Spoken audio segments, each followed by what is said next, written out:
নিশুতি রাতের সেই হিমশীতল নীরবতা চিরে ঝিঝি পোকার একঘেয়ে ডাক যেন এক অদৃশ্য পর্দা টেনে দিত, যার ওপারে ছিল শুধু গা ছমছমে অন্ধকার আর পুরনো রহস্যের চাপা ফিসফিস। সময়টা ছিল প্রায় 2 দশক আগের, যখন শহুরের কোলাহল তখনও পুরোপুরি গ্রাস করতে পারেনি শান্তিপুর নামের ছোট একটি মফস্বল শহরকে। এই শহরের এক প্রান্তে ঘন জঙ্গলের কিনার ঘেঁষে দাঁড়িয়েছিল একটি পুরনো জীর্ণ রাজবাড়ি, লোকে যাকে বলতো ভাদুড়ি ভিটে। প্রায় 100 বছর ধরে জনমানব শূন্য, শুধুমাত্র চামচিকে আর পেঁচার রাজত্ব। স্থানীয়দের মধ্যে একটা অলিখিত নিয়ম ছিল, সূর্য ডোবার পর ওদিকে কেউ ভুল করেও পা বাড়াবে না। কারণটা ছিল পরিষ্কার, সেখানে নাকি শুধু প্রেতাত্মাদের আনাগোনা। গল্পটা শুরু হয়েছিল 3 বন্ধুকে নিয়ে, অরুণ, সায়ন আর বিক্রম। তারা ছিল অ্যাডভেঞ্চার প্রিয়, যুক্তিবাদী এবং অতিপ্রাকৃত বিষয়কে স্রেফ লোককথা বলে উড়িয়ে দেওয়া একদল তরুণ। তাদের কাছে ভাদুড়ি ভিটের গল্প ছিল স্রেফ এক চ্যালেঞ্জ। বিশেষ করে অরুণ, যে ছিল দলের নেতা, সে একদিন টেবিল চাপড়ে বলেছিল, এসব বুজরুকি, আমরা কাল যাব, সারা রাত থাকব, যদি কিছু পাই তবে সেটা হবে ইঁদুর আর ভাঙা আসবাবপত্র। সায়ন একটু নার্ভাস ছিল, কিন্তু বিক্রম, যে সবসময় উত্তেজনা খুঁজত, সে রাজি হয়ে গেল। প্ল্যান হল শনিবার রাত, পূর্ণিমার ঠিক আগের তিথি, যখন নাকি প্রেতাত্মাদের শক্তি সবচেয়ে বেশি থাকে।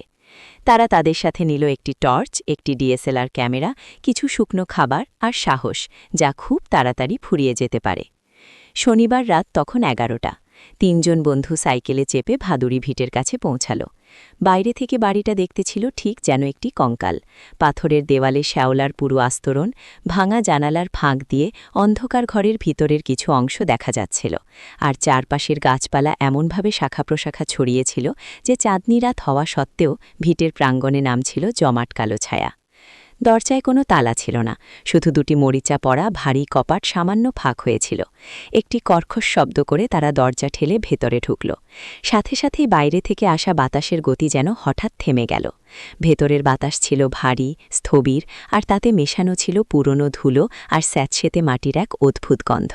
প্রথম ঘরে ঢুকেই তাদের টর্চের আলো পড়ল একটি বিশাল হলঘরে, যার ছাদ ছিল উঁচু আর দেওয়ালের প্লাস্টার খসে পড়েছে জায়গায় জায়গায়। মেঝেতে ছড়িয়ে আছে কাঠ, পাথর আর ইট। ঠিক মাঝখানে ছিল একটি বিরাট ঝাড়বাতি, যা বহু বছর আগেই ভেঙে টুকরো টুকরো হয়ে গেছে। তার কাচের টুকরোগুলো তারের সাথে ঝুলে আছে যেন কোনো মৃত প্রাণীর অঙ্গপ্রত্যঙ্গ। অরুণ ক্যামেরা বের করে ছবি তুলতে শুরু করল। সায়ন ফিসফিস করে বলল, অরুণ, আমার কেমন যেন অস্বস্তি হচ্ছে। অরুণ হেসে বলল, ঠান্ডা লাগছে হয়তো, চল সিঁড়িটা খুঁজে দেখি। তারা সিঁড়ি খুঁজে পেল। ভেতরে ঘোরানো কাঠের সিঁড়ি, প্রতিটি ধাপে পা রাখতেই মচমচ শব্দ হচ্ছিল, যা কেবল নীরবতাকে আরও বাড়িয়ে দিচ্ছিল। দোতলায় উঠে তারা আবিষ্কার করল বেশ কিছু ছোট ছোট ঘর। একটি ঘরে ঢুকতেই বিক্রম হঠাৎ থেমে গেল। ঘরটি ছিল অন্যগুলোর তুলনায় কম ভাঙা, এবং ঠিক মাঝখানে রাখা ছিল একটি বিরাট ক্যানভাস, যার উপর আঁকা ছিল একটি তরুণীর অর্ধসমাপ্ত ছবি। মেয়েটি ছিল অত্যন্ত সুন্দরী, কিন্তু তার চোখ আঁকা হয়নি, চোখের জায়গায় ছিল শুধু 2টি সাদাটে ফাঁকা বৃত্ত। তাদের টর্চের আলো পড়তেই ঘরের ভেতর যেন হঠাৎ তাপমাত্রার পারদ কয়েক ডিগ্রি নেমে গেল। বিক্রম বলল, এই ঘরে কেউ কাজ করত মনে হচ্ছে, খুব বেশি দিন আগে না। অরুণ ছবি তুলল। তারা যখন অন্য একটি ঘরে ঢোকার জন্য দরজা ঠেলল, সায়ন হঠাৎ চমকে উঠল। দরজার ঠিক অপরে কাঠের ফ্রেমে তার টর্চের আলোয় স্পষ্ট দেখা গেল 3টি ধারালো নখের আঁচড়ের গভীর দাগ, যেন কোনো ভয়ানক জীব প্রাণপণে বাইরে বের হতে চেয়েছিল। অরুণ বলল, পুরনো বাড়ি তো, ইঁদুরের কাজ হবে হয়তো। কিন্তু বিক্রম মাথা নাড়ল, ইঁদুরের নখ এত বড় হয় না। এভাবে প্রায় 1 ঘণ্টা কাটল। তারা পুরো দোতলা ঘুরে দেখল। ঘড়িতে তখন প্রায় 1:30। তারা হলঘরে ফিরে এসে মাঝখানের ঝাড়বাতির নিচে বসতে চাইল। হঠাৎ অরুণ তার পকেটে হাত দিয়ে দেখল তার দামি ডিএসএলআর ক্যামেরাটা নেই। ক্যামেরা, আমার ক্যামেরাটা কোথায়? সবাই মিলে খুঁজতে শুরু করল। যে জিনিসটা কিছুক্ষণ আগে তার হাতে ছিল, সেটা এত তাড়াতাড়ি কোথায় উধাও হয়ে যেতে পারে? প্রায় 10 মিনিটের খোঁজাখুঁজির পর সায়ন হঠাৎ সিঁড়ির দিকে আঙুল তুলল। প্রথম তলার প্রথম ধাপের ঠিক কোণায় অরুণের ক্যামেরাটি রাখা ছিল, লেন্সটা খোলা এবং ক্যামেরাটা মেঝের দিকে মুখ করে রাখা। অরুণ যখন সেটা হাতে নিল, ক্যামেরাটা ছিল অস্বাভাবিক ঠান্ডা। অরুণ ক্যামেরাটা অন করে গ্যালারি দেখল, সবকিছু ঠিক আছে, কিন্তু সে যখন শেষ তোলা ছবিটা দেখতে গেল, তখন তার হাত কেঁপে উঠল। শেষ ছবিটি ছিল পুরোপুরি অন্ধকার, কিন্তু সেই জমাট অন্ধকারের ঠিক মাঝখানে একটি ফ্যাকাশে সাদাটে মুখ, যা কোনো মানুষের মুখ নয়, বরং ভাষা ভাষা একটি অবয়ব অত্যন্ত স্পষ্টভাবে দেখা যাচ্ছে। মুখটির অভিব্যক্তি ছিল ভয়ানক ক্রোধের, আর তার চোখ ছিল ঠিক সেই অর্ধসমাপ্ত ছবির মেয়েটির মতো, ফাঁকা সাদা বৃত্তাকার। বিক্রম আর সায়ন যখন ছবিটি দেখল, তাদের গলা শুকিয়ে গেল। তখনই ঘটনাটা ঘটল। ওপরতলা থেকে একটি নারী কণ্ঠের কান্নার শব্দ ভেসে এলো। শব্দটা ছিল ভারী, রোনা আর গভীর কষ্টের। প্রথমে তারা ভাবল হয়তো কোনো পাখি বা হাওয়ার আওয়াজ, কিন্তু না, শব্দটি স্পষ্ট, মানুষের কান্নার শব্দ। সায়ন আতঙ্কিত হয়ে বলল, অরুণ, আমরা এখান থেকে যাই প্লিজ। অরুণ, যার যুক্তিবাদী মন এতক্ষণে নড়ে গিয়েছিল, সেও রাজি হলো। ঠিক আছে, চলো। তারা যখন দরজার দিকে ফিরল তখন দেখতে পেল যে তারা ভেতরে আসার সময় যে কপাটটি ভাগ করে এসেছিল সেটি এখন ভেতর থেকে শক্তভাবে বন্ধ। অরুণ গিয়ে কপাটে ধাক্কা মারল, কপাট নড়ল না। সে জোরে ধাক্কা মারতে লাগলো। হঠাৎ কপাটের ওপার থেকে যেন একদম কপাটের গা ঘেঁষে একটি শিশুর ফিসফিসানি ভেসে এলো। কোথায় পালাচ্ছ? বাবার খেলা তো এখনো শেষ হয়নি।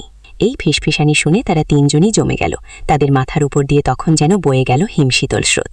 তারা জানে এই বাড়িতে কোনো জীবিত মানুষ নেই, তাহলে এই ফিসফিসানি কিসের? অরুণ সাহস জুগিয়ে জোরে বলল, কে ওখানে? দরজা খোলো। কোনো উত্তর এলো না। তার বদলে ওপরতলার সিঁড়ি থেকে একটি ভারী কিছু টেনে নিয়ে যাওয়ার শব্দ এলো। খসতে খসতে নামছে যেন কোনো বিশাল জিনিস। শব্দটি ধাপে ধাপে কাছে আসতে লাগলো। তারা তিনজন তখন দরজার পাশ থেকে সরে এসে হলের মাঝখানে দাঁড়ালো। টর্চের আলো কাঁপছিল তাদের হাতের সাথে সাথে। শব্দটা বন্ধ হলো সিঁড়ির শেষ ধাপে এসে। তারপর এলো এক বিকট বিশ্রী গন্ধ, যেন পচা মাংস আর পুরনো রক্তের মিশ্রণ। তারা টর্চের আলো তাক করল সিঁড়ির দিকে। আলোর বৃত্তে তারা যা দেখল তা তাদের কল্পনার বাইরে। একটি বিশাল কালো ছায়ামূর্তি, যার কোনো স্পষ্ট আকার ছিল না, শুধু একটি নেরেট কালো অন্ধকার যেন বাতাসে ভেসে আছে। তার কোনো চোখ নেই, মুখ নেই, কেবল সেই অন্ধকারের কেন্দ্র থেকে ভেসে আসছে এক গভীর যন্ত্রণাদায়ক ঘরঘর শব্দ। কিন্তু সবচেয়ে ভয়ঙ্কর ছিল তার সঙ্গী। সেই ছায়ামূর্তির ঠিক পাশে দাঁড়িয়েছিল সেই অর্ধসমাপ্ত ছবির মেয়েটির মতো দেখতে একটি অবয়ব, ফ্যাকাশে। তার শরীরে ছিল পুরনো দিনের রাজকীয় পোশাক, কিন্তু তার মুখ ছিল পুরোপুরি বিকৃত। তার চোখ ছিল সেই সাদা ফাঁকা বৃত্তাকার এবং তার মুখে লেগেছিল শুকনো রক্তের দাগ। ছায়ামূর্তিটি কোনো শব্দ না করে ধীরে ধীরে তাদের দিকে এগিয়ে আসতে লাগলো। সায়ন আর বিক্রম আর নিজেদের ধরে রাখতে পারল না। তারা চিৎকার করে উঠল। সায়ন চিৎকার করতে করতে টর্চ ফেলে দিল এবং মাথা ঘুরে পড়ে গেল। বিক্রম প্রাণপণে দরজা খোলার চেষ্টা করতে লাগলো। অরুণ, যার যুক্তিবাদী মন তখন একেবারে ভেঙে চুরমার হয়ে গেছে, সে শুধু স্থির চোখে তাকিয়ে রইল সেই ভয়াল দৃশ্যটির দিকে। ছায়ামূর্তিটি তাদের খুব কাছে এসে গেল। বিক্রম শেষবারের মতো দরজায় ধাক্কা মারল। হঠাৎ করে দরজা খুলে গেল। সে পেছনে ফিরেও তাকানো না, পাগলের মতো দৌড়ে বাইরে বেরিয়ে গেল। কিন্তু অরুণ পারেনি। সে দেখল সেই মেয়েটি তার দিকে হাত বাড়াচ্ছে। সেই হাতটি ছিল লম্বা, শীর্ণ এবং আঙুলগুলো ছিল অস্বাভাবিকভাবে লম্বা। যখন হাতটি তার গলা স্পর্শ করল, অরুণ অনুভব করল তার শরীরের সমস্ত শক্তি যেন শুষে নেওয়া হচ্ছে। সে চিৎকার করার চেষ্টা করল, কিন্তু কোনো স্বর বের হলো না। তার টর্চটি তখন মেঝের উপর পড়ে। তার আলোয় দেখা যাচ্ছিল শুধু ছাদের ভাঙা কাঠামোর এক অংশ। বিক্রম যখন শান্তিপুরের রাস্তায় পৌঁছালো তখন ভোর হতে আর বেশি দেরি নেই। সে পিছনে ফিরে দেখল না। সে যখন বন্ধুদের বাড়িতে পৌঁছালো তার মুখে এক ফোঁটা রক্ত নেই। সে হাউমাউ করে কাঁদতে শুরু করলো এবং তার বাবা মাকে সব কথা বলল। পুলিশ এলো ভাদুড়ি ভিটেতে। তারা সায়নকে অচেতন অবস্থায় মেঝেতে পড়ে থাকতে দেখল। সায়নের শরীরে কোনো আঘাতের চিহ্ন ছিল না, কিন্তু সে কথা বলতে পারছিল না, শুধু ফ্যাল ফ্যাল করে তাকিয়েছিল। কিন্তু অরুণকে কোথাও খুঁজে পাওয়া গেল না। পুলিশের খাতায় অরুণ নিখোঁজ হয়ে গেল। সায়নকে যখন ডাক্তার দেখানো হলো তিনি বললেন, তীব্র মানসিক আঘাতের ফলে তার মস্তিষ্ক কাজ করা বন্ধ করে দিয়েছে। সে এখন কেবল একটি জীবিত শরীর, যার ভেতরে কোনো আত্মা নেই। কিন্তু গল্পটা এখানে শেষ হয়নি। বিক্রম, যে নিজেকে কোনো মতে বাঁচিয়েছিল, সেই ঘটনার পর থেকে এক অজানা আতঙ্কে ভুগতে শুরু করে। সে প্রতিদিন রাতে একই দুঃস্বপ্ন দেখতে শুরু করে। সে অন্ধকারে ছুটছে আর তার পেছনে সেই মেয়েটি ফাঁকা চোখ নিয়ে ফিসফিস করে ডাকছে, খেলা তো এখনো শেষ হয়নি বিক্রম। 4 মাস পর বিক্রম যখন একদিন একা তার ঘরে বসেছিল, সে হঠাৎ অনুভব করল যে তার ঘরের তাপমাত্রা অস্বাভাবিকভাবে কমে যাচ্ছে। তার টেবিলের ওপর রাখা ছিল একটি পুরনো দিনের ফটো ফ্রেম, যেটি হঠাৎ কাঁপতে শুরু করলো। বিক্রম ভয়ে কাঁপতে কাঁপতে সেটা দেখল। ফটো ফ্রেমের কাঁচের ওপর ধীরে গেলে রক্তের দাগ ভেসে উঠল। সে আতঙ্কিত হয়ে চিৎকার করতে চাইল, কিন্তু ঠিক সেই সময় তার ঠিক পিছন থেকে সেই ফিসফিসানি এলো, এখন তুমি আমার হাতে। পরের দিন সকালে বিক্রমের মৃতদেহ পাওয়া গেল তার নিজের ঘরের সিলিং ফ্যান থেকে ঝুলন্ত অবস্থায়। পুলিশ রিপোর্ট করলো আত্মহত্যা, কিন্তু তার পরিবার জানে বিক্রম আত্মহত্যা করেনি। ভাদুড়ি ভিটের রহস্য রয়ে গেল রহস্যই। কেউ কেউ বলে 100 বছর আগে ভাদুড়ি পরিবারের এক শিল্পী তার নিজের মেয়েকে খুন করে তার আত্মাকে নিজের আঁকা ছবিতে বন্দী করেছিলেন। সেই মেয়েটির আত্মা আজও তার বাবা, সেই শিল্পী যার অশরীরী রূপটি সেই ছায়ামূর্তি, তার সাথে বন্দী। তারা অপেক্ষা করে কখন তাদের মতো আরও কিছু খেলার সাথে পাবে। আর সায়ন, সে আজও শান্তিপুরের এক মানসিক আশ্রমে আছে। সে কারো সাথে কথা বলে না, তবে পূর্ণিমার রাতে যখন চারপাশে সবাই ঘুমে থাকে, সায়নের মুখ থেকে কেবল একটি শব্দ অস্পষ্টভাবে শোনা যায়, একটি নারী কণ্ঠের কান্নার মতো রোনা শব্দ। আর তার মুখে তখন ফুটে ওঠে এক শীতল ফ্যাকাশে হাসি, ঠিক যেন এক ফ্যাকাশে প্রেতাত্মার হাসি।